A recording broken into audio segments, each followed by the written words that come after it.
Boa noite, meus irmãos, minhas irmãs. Vou repetir o que eu disse de manhã, um privilégio para nós estarmos aqui mais um domingo, não é verdade? E nós temos que...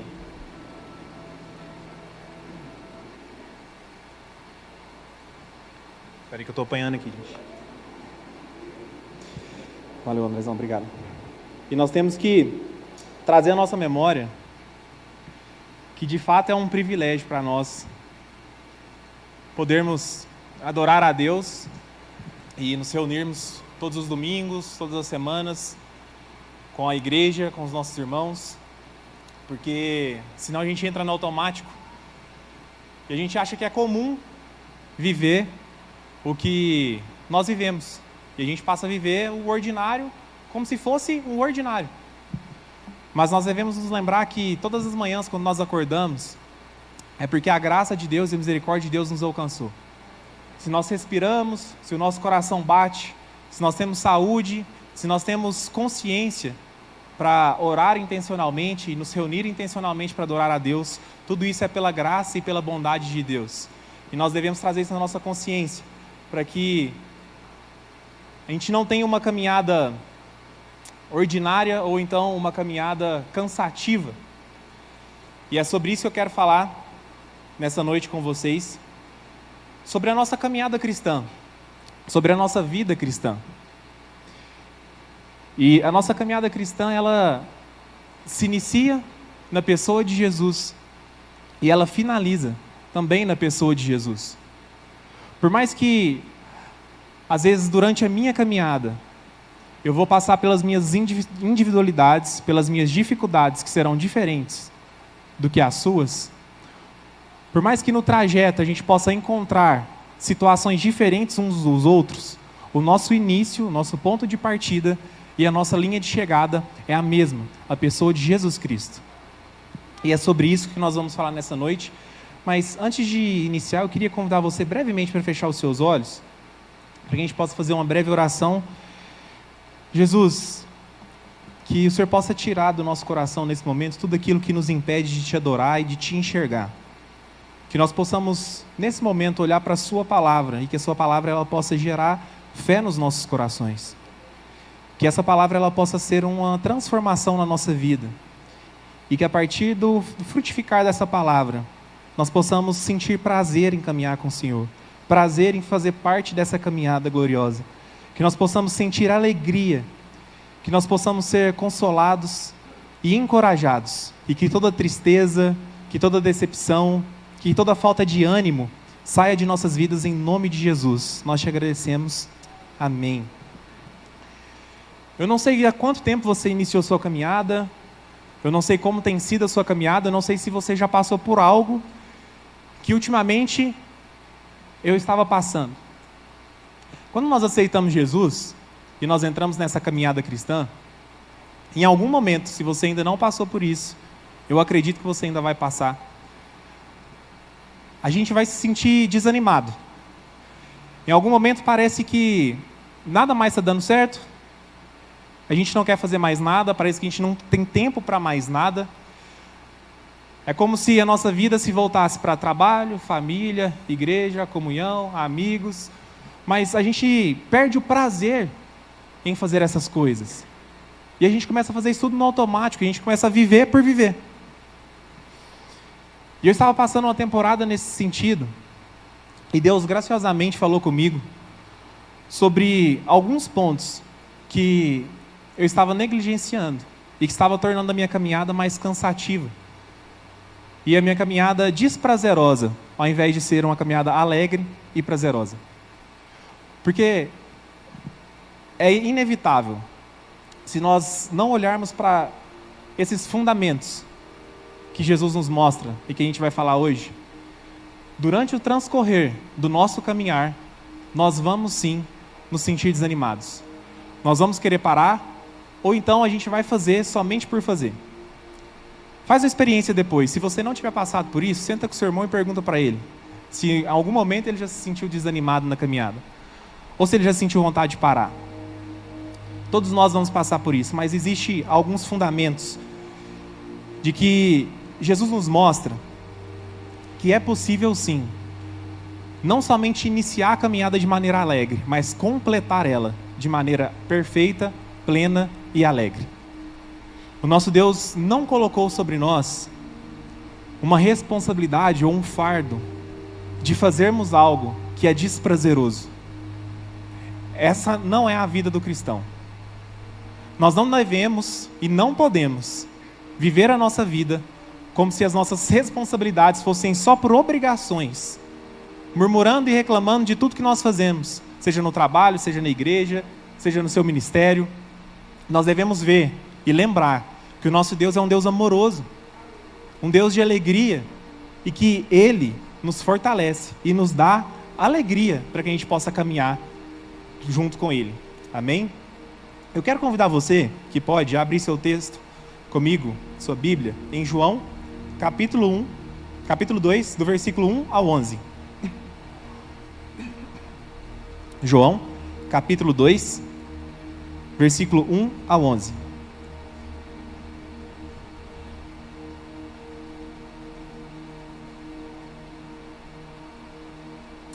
Todos acharam? Amém. A palavra de Deus diz o seguinte: 3 dias depois, houve um casamento em Caná da Galileia, e a mãe de Jesus estava ali. Jesus também foi convidado, com seus discípulos, para o casamento. Tendo acabado o vinho, a mãe de Jesus lhe disse: eles não têm mais vinho. Mas Jesus respondeu: por que a senhora está me dizendo isso? Ainda não é chegada a minha hora. Então ela falou aos serventes: façam tudo o que ele disser. Estavam ali 6 potes de pedra, que os judeus usavam para as purificações, e em cada um cabiam cerca de 100 litros. Jesus lhes disse: encham de água esses potes. E eles os encheram totalmente. Então lhes disse: agora tirem um pouco e levem ao responsável pela festa. Eles assim o fizeram. Quando o responsável pela festa provou a água transformada em vinho, ele não sabia de onde ela tinha vindo, por mais que os serventes que haviam tirado a água soubessem. Ele chamou o noivo e lhe disse: todos costumam primeiro servir o vinho bom, e quando já beberam muito, eles servem o vinho inferior. Você, porém, guardou o melhor vinho até agora. Assim, em Caná da Galileia, Jesus deu início a seus sinais.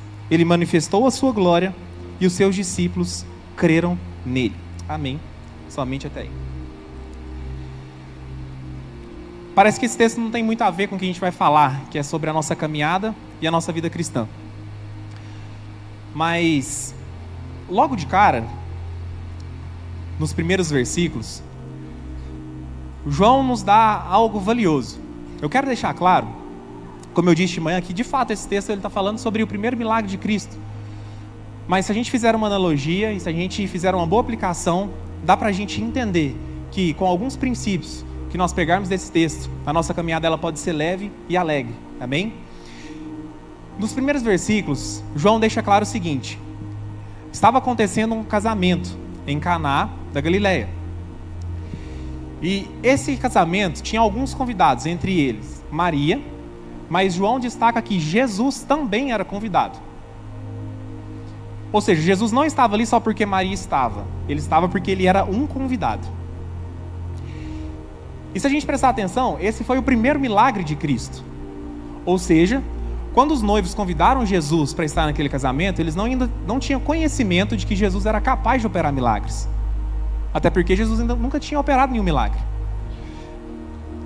E o que isso quer nos dizer? Quer nos dizer que nós devemos convidar Jesus para estar no nosso dia a dia, na nossa vida, pelo que Ele é, e não por aquilo que Ele é capaz de fazer. Assim como esses noivos, nós devemos olhar para Cristo e chamar Ele para estar no nosso dia a dia, por tudo aquilo que Ele é para nós, e não pensando no que Ele pode fazer. Porque quando os noivos convidaram Jesus, eles nem imaginavam o que estava por vir. E mesmo se eles imaginassem, eles nem sabiam que Jesus era capaz de operar aquele milagre. Então nós temos que valorizar a presença de Cristo por aquilo que Ele é para nós, e não por aquilo que Ele pode nos fazer.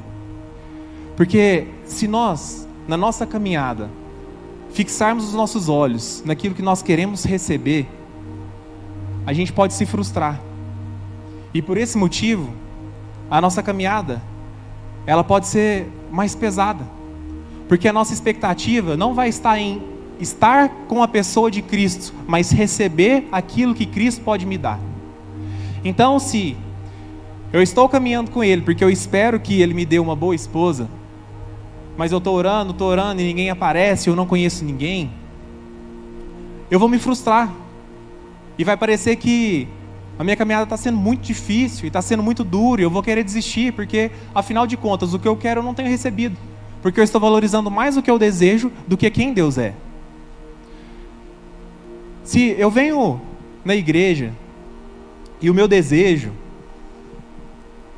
é cuidar de uma célula, para que a célula multiplique, que Deus faça na vida das pessoas aquilo que Ele fez na minha, mas o meu desejo é só a bênção, a multiplicação e aquilo que Ele pode fazer, e eu não olho para a pessoa de Jesus, e isso não acontece, eu vou me frustrar.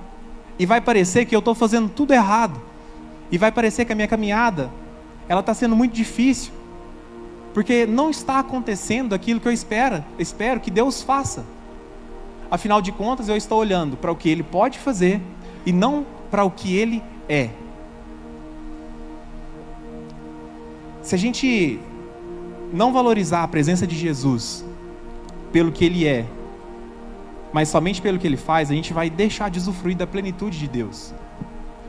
Deus, Ele é pleno. E eu não estou pregando aqui contra as bênçãos de Deus. Eu não poderia pregar contra as bênçãos de Deus e falar que Deus não vai fazer, que Deus não está pronto para fazer. Eu não posso fazer isso porque Ele mesmo disse que é o nosso Pai e que está disponível para que a gente possa pedir e Ele possa fazer e nos dar mais do que a gente precisa, mais do que necessário. Isso é uma característica dEle.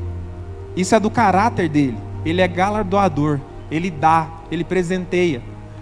Mas o que nós não podemos fazer é inverter a ordem das coisas, porque isso vai prejudicar somente a nós mesmos.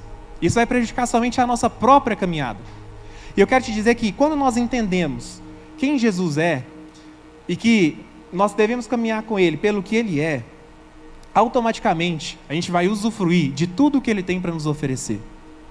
Se eu caminho com Cristo e se eu busco a Ele pelo que Ele é, indiretamente eu vou viver tudo o que Ele tem para me dar.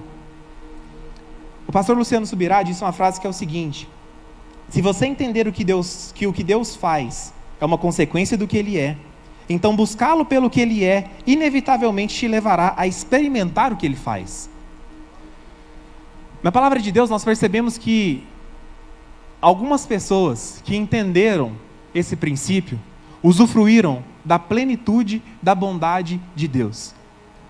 Nós temos o exemplo de Moisés, que em Êxodo 33, estava em uma conversa com Deus.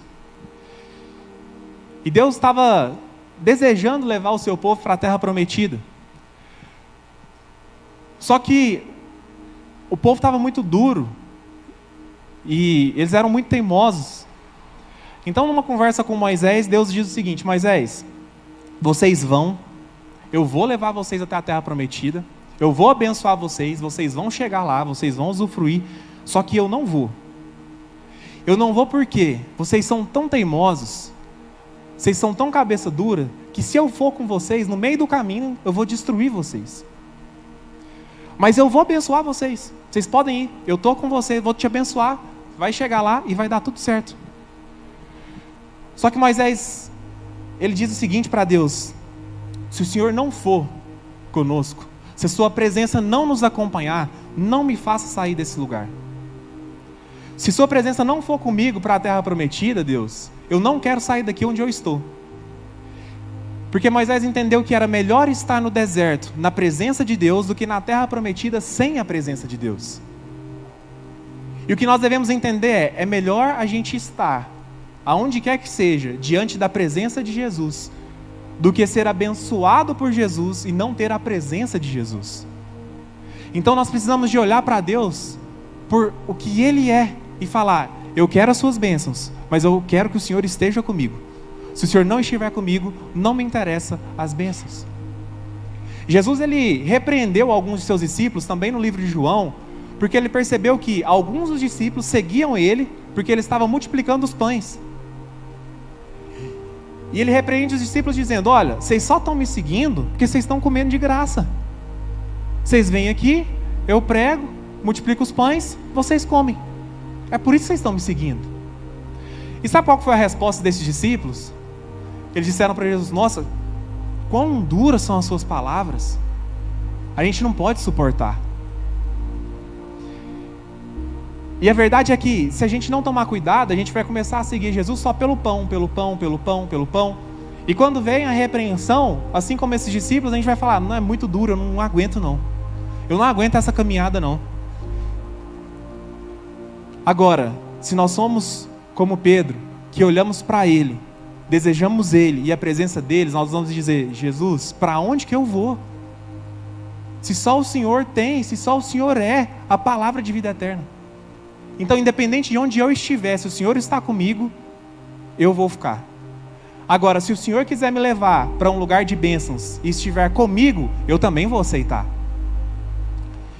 Eu falei hoje de manhã e eu repito: eu amo o pastor Ronald. É um amigo que Deus me deu e eu amo estar na presença dele. Mas melhor ainda, se ele quiser sair comigo e me pagar um jantar. Agora, se ele não quiser pagar o jantar e quiser só se encontrar comigo, tudo bem também. Ou ver um Atlético Cruzeiro, uma boa também. A verdade é que a gente tem que aprender a valorizar a presença de Deus por tudo que Ele é. E quando a gente valorizar a presença de Deus pelo que Ele é, a gente vai estar pronto para usufruir do que Ele tem. E se em algum momento a gente não receber o que a gente espera receber, vai estar tudo bem, porque o que mais importa é a presença de Deus. Nessa conversa com Moisés, o texto de Êxodo, no capítulo 33, fala que Deus conversava com Moisés como um amigo, que ele se revelava para Moisés face a face, eles conversavam como amigos. E depois Jesus também fala que Ele não nos chama mais de servos, porque o servo não sabe o que o seu Senhor faz, mas Ele nos chama de amigo, porque Ele tem nos revelado todos os segredos do coração de Deus. Isso nos mostra que, quando nós entendemos que Jesus nos escolheu como amigos, que Jesus escolheu nos amar sem que a gente pudesse oferecer nada em troca, e a gente aprende a valorizar a amizade de Deus, nós vamos valorizar a presença dEle antes do que tudo que Ele pode nos oferecer. Então, se Jesus, antes de você pensar em existir, te escolheu como amigo, sem que você pudesse oferecer nada em troca, o que nós podemos fazer a não ser escolher Ele como nosso amigo, sem pensar em receber nada em troca. Então, para que a nossa caminhada ela seja leve, para que ela seja alegre e para que ela seja plena, os nossos olhos devem estar na pessoa que Ele é. E aí sim, nós vamos usufruir tudo do que Ele tem para nós. Amém? Mas além disso, o texto nos fala que Jesus era o convidado, e Ele estava ali, sendo convidado porque Ele era, mas teve um momento na festa que o vinho acabou.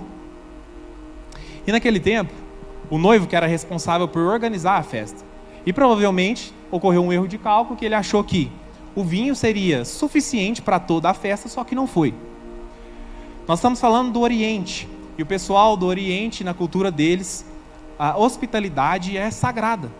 Então, naquela época, os casamentos, as festas, elas duravam dias, às vezes semanas. Provavelmente ele comprou uma quantidade de vinho. Durante o início da festa, tudo deu certo, todas as pessoas beberam, todo mundo estava feliz, mas no decorrer, o vinho acabou. E a gente sabe que, na tradição judaica, e de acordo com a palavra de Deus, o vinho ele simboliza a alegria. Então, se o vinho acabou naquela festa, era como se a alegria tivesse acabado. E o que nós devemos entender é que, na nossa caminhada, a gente tem que investir em nossa alegria. Nós devemos continuar caminhando com alegria. Nós não podemos deixar que as decepções, as desilusões, as nossas obrigações e responsabilidades tragam um peso sobre a nossa caminhada, em que a gente vai perder a nossa alegria. Nós devemos continuar caminhando alegre com Cristo. E como que a gente faz isso? A gente percebe que não foi o noivo ou a noiva quem procurou a Jesus e disse para ele: olha, Jesus, o vinho acabou, para mim vai ser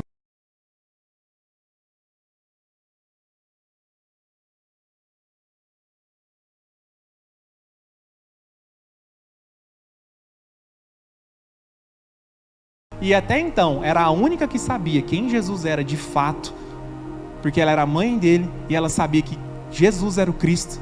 Ela chega até Jesus e diz: olha, o vinho acabou, faça alguma coisa. Sabe o que isso nos mostra? Nos mostra que durante a nossa caminhada nós devemos estar com comunhão e em comunhão com pessoas que conhecem de fato a Cristo, e que nos nossos momentos de dificuldade eles vão ser pessoas que vão nos aproximar e levar as nossas dificuldades até Jesus e dizer: Jesus, faça alguma coisa, nos ajude nessa situação. Uma forma da gente investir na alegria da nossa caminhada e não deixar que a nossa caminhada seja pesada é investir na nossa comunhão. Nós precisamos estar arraigados, conectados a uma igreja. Nós precisamos estar conectados com as pessoas, porque quando nós caminhamos com quem conhece a Jesus, as coisas ficam mais leves. Eu disse de manhã, nós não sabemos nem se esse noivo chegou a ter o conhecimento de que o vinho tinha acabado. A Bíblia não nos dá esse detalhe. Às vezes, suposição do Carlos, tá? Às vezes, o noivo nem tinha conhecimento que o vinho acabou. E antes que ele tivesse conhecimento, Maria foi até Jesus e Jesus resolveu a situação. O que nós devemos fazer é ombrear, estar numa caminhada junto com pessoas que nos nossos momentos de dificuldade, de humilhação e de vergonha, como era humilhante nessa situação, não ter vinho no casamento, que pessoas cheguem até a gente e digam: eu vou te ajudar, eu conheço uma pessoa que vai te ajudar, Jesus vai te ajudar, e eu vou falar com ele para você. Porque eu disse, a nossa caminhada, ela é individual em alguns pontos, porque alguns de nós vamos ter algumas dificuldades diferentes dos outros. Então na minha caminhada pode ser que eu tenha algumas bolhas nos pés, enquanto o Wilma vai sentir uma falta de ar durante a caminhada.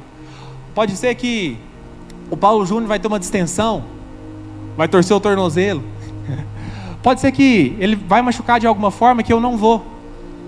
Mas a gente tem que se lembrar que, apesar de dificuldades distintas, todos nós estamos caminhando para o mesmo alvo, que é Cristo. E se nós estamos caminhando para o mesmo alvo, que é Cristo, em unidade com Jesus, eu posso sim auxiliar o Paulo Júnior quando ele torceu o tornozelo.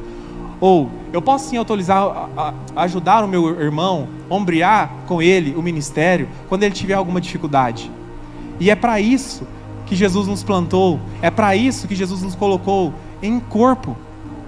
Nós não podemos ser ingênuos de acreditar que é possível caminhar e ser cristão sem a comunhão, porque não é. Se nós machucamos a mão, suponhamos que você está fazendo uma comida e por algum acidente você passa a faca na sua mão e dá um corte profundo. O que você vai fazer? Você vai pegar a faca, acabar de cortar a sua mão e arrancar ela do seu punho e jogar fora? Ou você vai pegar a outra mão, fazer um curativo, lavar, limpar, esperar aquela ferida cicatrizar para você usar a sua mão de novo?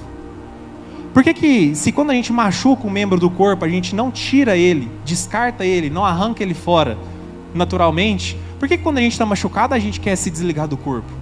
Por que quando algum irmão está machucado a gente quer que ele se desligue do corpo? Se naturalmente a gente entende que é necessário que cada membro esteja plenamente conectado ao corpo, por que espiritualmente a gente também não tem essa consciência de que se eu estou machucado eu preciso de alguém para me ajudar a sarar, para me acompanhar, para que eu possa voltar a desempenhar a minha função?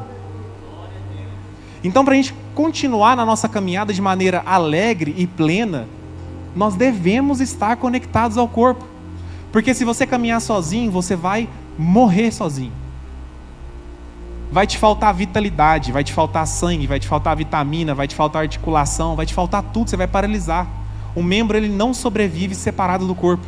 Então, para que a nossa caminhada seja leve, para que ela seja suave, para que ela seja alegre, é necessário que a gente esteja plenamente conectados no corpo de Deus. E além disso, o texto nos mostra que a conexão, ela é essencial, mas também é necessária uma conexão profunda. Porque quando Jesus ele vai fazer o milagre, ele fala para que aqueles servos eles recolham os vasos que estavam ali disponíveis para purificação. E eram 6 vasos. Esses vasos de purificação eram vasos feitos de pedra. E esses vasos feitos de pedra, eles eram talhados, ou seja, eles eram cavados. Era uma obra manual. Então é como se fosse uma pedra grande, que alguém ia cavando, e quanto mais profundo a pessoa cavasse, mais aquele recipiente suportaria a água ou o vinho. E a analogia que eu quero trazer é que nós precisamos, como vasos de Deus, e às vezes como vasos de pedra, deixar com que Deus cave mais profundo do nosso íntimo, cave o mais profundo do nosso coração, para que a gente seja profundo em Deus e profundo no nosso relacionamento com os nossos irmãos, para que assim a gente possa receber mais alegria, para que a gente possa receber mais vinho, e que esse vinho seja necessário não só para a minha caminhada, mas para auxiliar na caminhada do outro.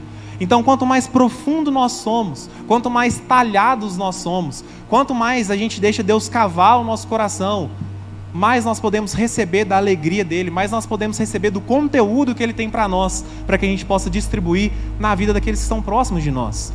É importante que nos nossos relacionamentos a gente seja profundo e intencional. Porque se você no seu relacionamento com seu irmão é um vaso raso, qual que é o suporte que você vai poder dar? Ou digo mais, se você é um vaso raso, o que é que você vai poder receber? Você vai poder receber 1 litro de alegria ou 100 litros de alegria, como o texto diz que aqueles vasos continham? É diferente eu conhecer uma pessoa superficialmente. Eu conheço o Will, vamos supor que eu conheço ele superficialmente. É uma coisa eu me relacionar com ele de maneira superficial. Eu vou ver ele no domingo, vou cumprimentar: oi, tá tudo bem? Como está a sua família? Bem, a paz do Senhor, glória. Isso é diferente de eu ter profundidade no meu relacionamento com ele, a ponto de saber que às vezes ele está passando por uma dificuldade em que está faltando alegria na caminhada dele. E eu, como vaso profundo, vou poder compartilhar aquilo que Deus colocou dentro de mim. Porque nós devemos nos lembrar que, a partir do momento que Cristo deu a sua vida por nós e que o véu foi rasgado, nós temos o privilégio de ver Deus através dos nossos irmãos. Hoje a gente pode olhar para o nosso irmão que está do nosso lado e ver Deus através da vida dele.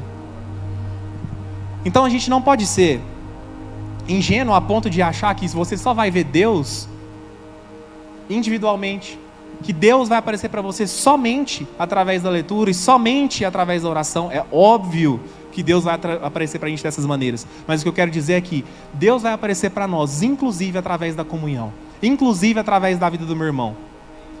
É a maneira dele falar conosco, é a maneira dele nos amalgamar, porque nós somos o corpo de Cristo. E o apóstolo Paulo, ele diz o seguinte em Efésios, capítulo 4, do versículo 15 ao 16: seguindo a verdade em amor, cresçamos em tudo naquele que é a cabeça, Cristo, de quem todo o corpo, bem ajustado e consolidado pelo auxílio de todas as juntas, segundo a justa cooperação de cada parte, efetua o seu próprio crescimento, para a edificação de si mesmo em amor.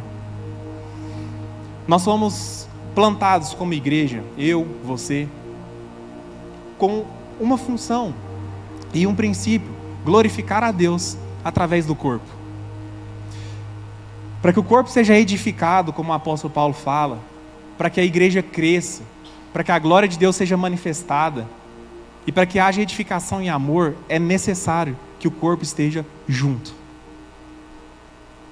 Nós, juntos, como corpo de Deus, temos a capacidade, através do cabeça que é Cristo, de avançar, de edificar e de prosperar a igreja.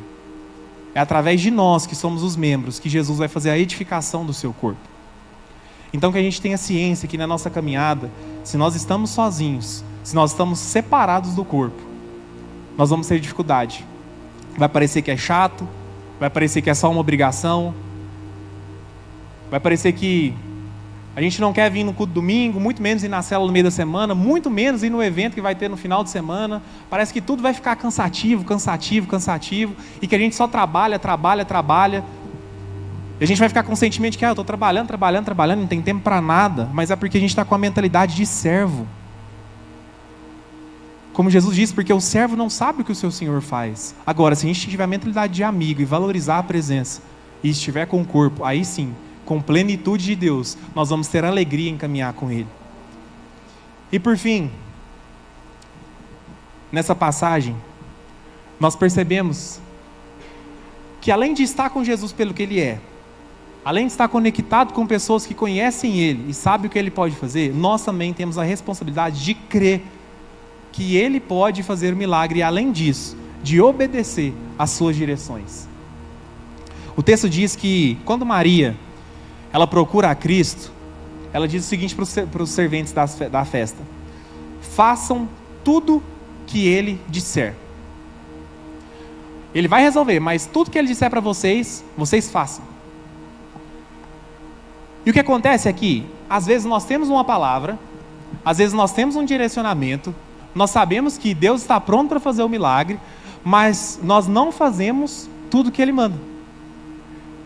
E nós não fazemos tudo que Ele manda porque nós acreditamos que, racionalmente, parece que não vai dar certo, não faz sentido. A gente duvida, falta fé ao ponto de acreditar que Deus pode fazer da maneira que Ele quer fazer. E o que nós vemos nesse texto é o seguinte: como eu disse, aqueles vasos de purificação, eles ficavam cheios de água, por quê? Porque no chegar da festa, os judeus se limpavam ali.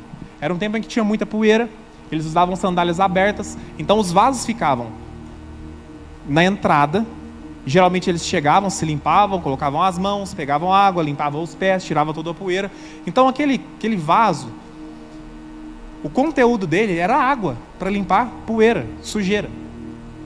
E quando Maria disse para os servos fazerem tudo que Jesus mandasse, Jesus manda os servos pegarem os vasos, encher os vasos de água, e até aí, ok. Mas em certo momento Jesus disse: agora tira dessa água e leva para o responsável pela festa e manda ele beber. E eu fico pensando, eu não sei se você imaginou a mesma coisa que eu. Suponhamos que na porta da sua casa, na entrada da sua casa, você deixa uma bacia lá, para todo mundo que chegar nesse tempo de seca e de poeira, lavar os pés e lavar as mãos. Então tem uma vazia lá, que essa vazia é da purificação para que as pessoas se lavem. E você está dando uma festa na sua casa e acaba o suco.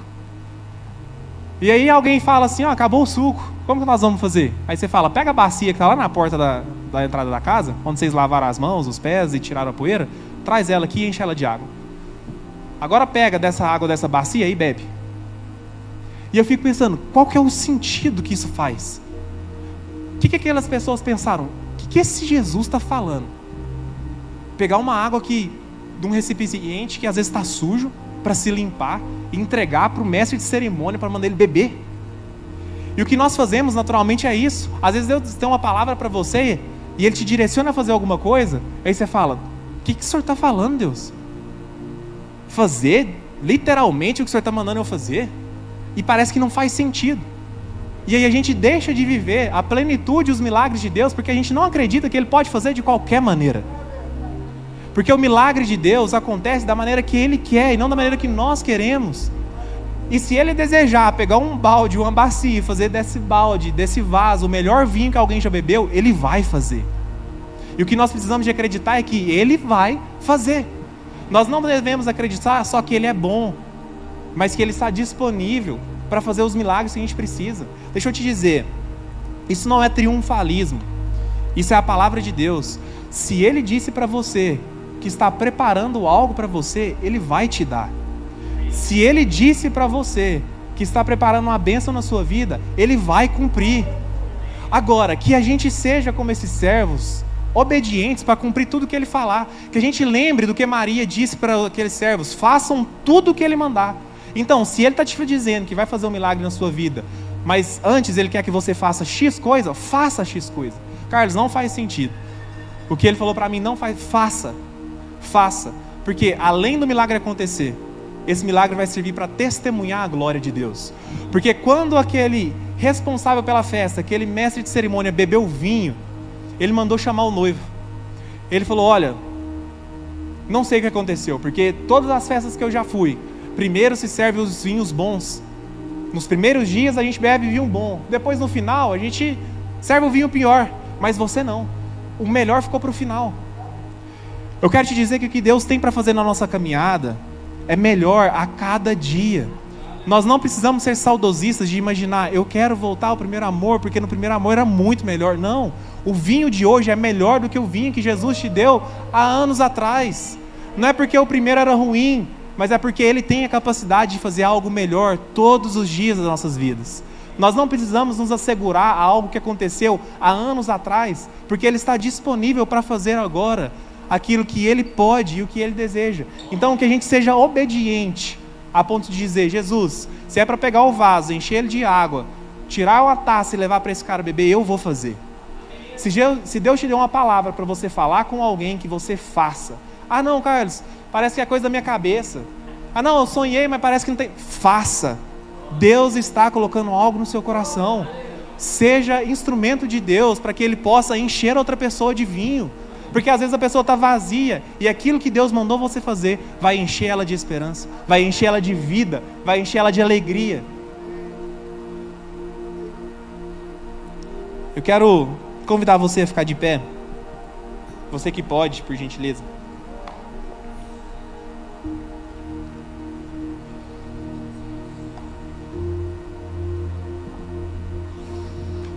E nesse momento eu quero te convidar a fechar os seus olhos, que você possa fazer sua oração. Não veja esse momento como um momento que alguém está orando e você só está com seus olhos fechados. Usufrua da presença de Deus. Sabe, usufrua do privilégio que é poder falar com Deus nesse momento.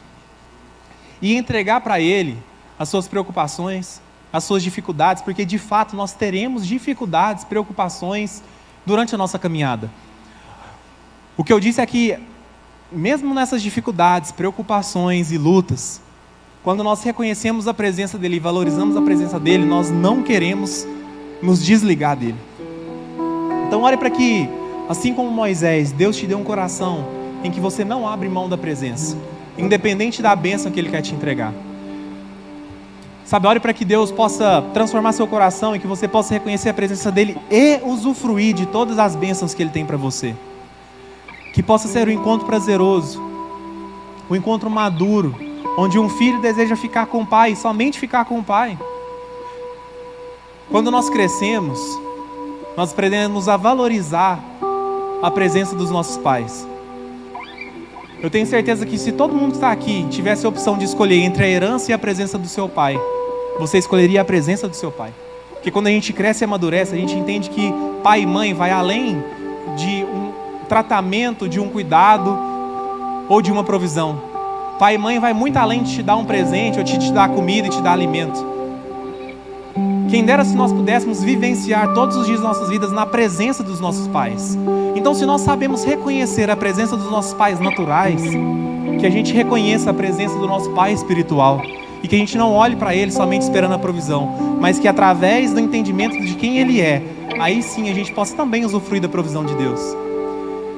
Pai, nós oramos para que o Senhor mude o nosso coração e nos faça mais intencionais nos nossos relacionamentos. Que o Senhor aprofunde, que o Senhor talhe, que o Senhor cave os nossos corações de pedra. Sabe, nos dê um coração de carne suficiente para comportar tudo aquilo que o Senhor quer derramar sobre nós. Que a gente entenda o poder da comunhão e quão necessário é estarmos juntos como corpo, unidos. Que a gente possa entender que como membros nós somos essenciais para o funcionamento do corpo. Que a gente possa observar que cada membro é de fato essencial para o funcionamento do corpo. Jesus nos usa como instrumento de cura na vida dos outros membros. E que outros membros também possam ser usados como instrumento de cura nas nossas vidas. Cura as nossas feridas através da comunhão. Que a gente possa ser profundo não somente no relacionamento com o Senhor, mas no relacionamento com os nossos irmãos também. Nos dê intencionalidade. Traga ao nosso coração pessoas que nós devemos ser intencionais, não por um desejo de receber algo em troca, mas por um desejo de frutificar o seu amor. Que o Senhor mude o nosso coração para que a gente não seja apenas racional, mas que a nossa fé nos direcione a crer no milagre que o Senhor pode fazer. Que a gente creia que de fato a sua palavra é poderosa e ela vai se cumprir. E que a gente não duvide dos métodos. Que a gente creia que independente do método do Senhor, a sua palavra vai se cumprir. Nos dê coragem, Pai, para seguir os seus métodos. Nos dê coragem para seguir na linha aquilo que o Senhor tem para nós. Que de fato, assim como Maria disse, nós possamos obedecer e fazer tudo o que o Senhor disser e que a gente possa viver a plenitude dos seus milagres. Em nome de Jesus. Estou te esperando aqui. Eu já fechei a porta, estou te esperando pra fazer o que tens que fazer.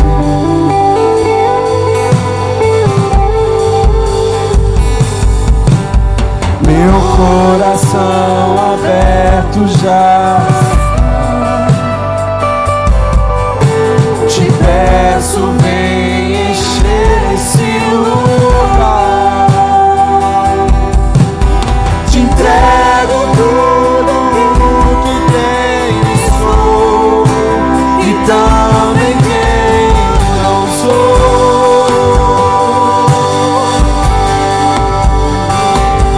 Vamos dizer juntos: eu só quero tua presença. Hoje não vou te pedir nada, só quero levantar a minha voz pra te dizer